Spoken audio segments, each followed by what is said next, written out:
का ग नदी माई झाली अशी क्रूर, पीक पाणी घरदार घेऊन निघाली सदूर. आणि कसला रे पाहुणा तू, म्हणे नाव तुझं महापूर.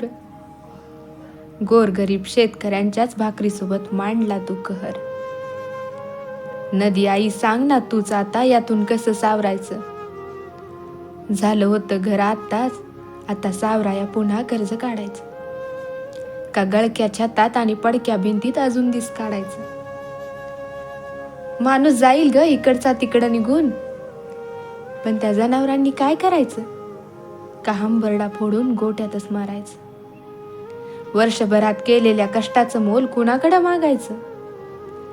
का वाहत चाललेल्या पिकाला आपल्या डोळ्यांनी बघायचं. सांग ना यातून कसं सावरायचं. वाहून गेलेल्या लेकराला सांग ना पुन्हा कसं आणायचं. सांग ना तूच आता यातून कसं सावरायचं.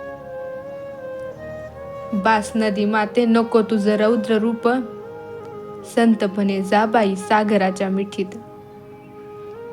झाल्या आमच्याही चुका पण घे आता पदरात, यासाठी एवढी मोठी शिक्षा नको बाई वाट्यात. संतपणे जा बाई सागराच्या मिठीत. आभाळा रे सांग आता किती अजून ओसांडायचं. शेतकऱ्याच्या डोळ्यातलं मीठ अजून किती सांडायचं.